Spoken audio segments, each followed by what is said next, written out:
My name is Rita Palacios. I'm a professor of languages in Interdisciplinary Studies at Conestoga College. I teach Spanish and sometimes French. I'm also the language lead in Interdisciplinary Studies, which means I help out with other languages such as Chinese, German, Spanish, French. So OER are open educational resources, and they're a kind of resource that you can create yourself or adapt from someone else who has created them. But the nice thing about these resources is that you can freely use them, freely distribute them, and freely adapt them. So it gives the teacher a lot of freedom to create content that works for the student, and it also allows the student to find different ways of learning. It's incredibly important because there are many aspects to it. There is a really important social justice aspect to it, because that means education is open and free. Knowledge is there to be accessed. And in some ways, the way the textbook industry is developed, it's made it really hard for students to have that access. Like I mentioned previously, one of the things that occurs is students buy a textbook, they use it for one semester, and then they return it with that rental policy, for example. And so the knowledge is returned in some ways. With OERs, you can maintain that relationship with your texts, and you can come back and it may be updated 10 years from now. So there's that really important social justice aspect. Also, education's getting really expensive. Tuition fees keep going up. You know, international students are paying much more than other students, than domestic students. And so having access to materials that they don't have to pay for makes things, makes for a more even playing field, which is important. When I came in, there were no textbooks for some of the classes, for some of the language classes, and that was creating, it was challenging because students didn't have one source. However, we couldn't simply ask for textbooks, because language textbooks, even though they're great, they're quite expensive. They'll be $200, $300. And for one semester of language, it's not really worth it. And students were not buying the textbooks. So we try to, adapt and create little exercises and that kind of thing. And over time, we saw the need to create something more solid. And the idea of an OER came up.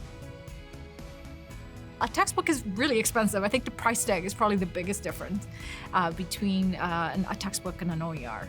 OERs are more adaptable. So you can take parts, you can mix them, you can change them up, you can do whatever you need to do to make sure they fit your circumstances and the student demands.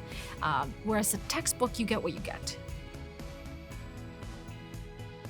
OERs are free insofar as anyone can access them at any time, anywhere. That doesn't mean that creating them is free. It takes a lot of work, and oftentimes you'll find OER creators are doing it in their free time. I was fortunate that I had a lot of support here at the college from my chair and my dean in creating these resources, and later on eCampus Ontario. It is free to students, so students can, as long as they can click a button and download or access it, it's free for them. For our specific project, we had access to eCampus Ontario funds, which was phenomenal. And this is a fairly new initiative by the Ontario government to push open educational resources. And as part of that, I received some funding, and that funding helped us make our OERs look nice. Because initially, they were just very simple, very straightforward, just a lot of content. And through this funding, we were able to put nice images and get some little videos in there.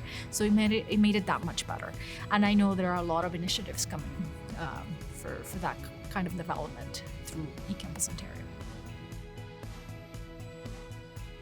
Having access to OERs in general makes my teaching that much better. And I can say that for our team of instructors, language instructors at Conestoga, because we can teach the latest as it pertains to language, and because it's material that you can yourself adapt and create and update.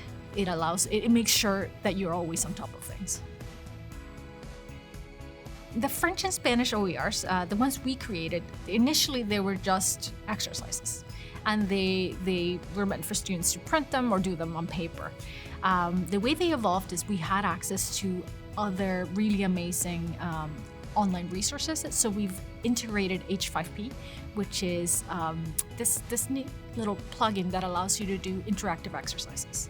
And we work closely with Kim Carter, and Holly from the library as well. And we created very interactive materials that allowed students to put in their answer and also get feedback right away. And so that was a big plus that we were lacking before.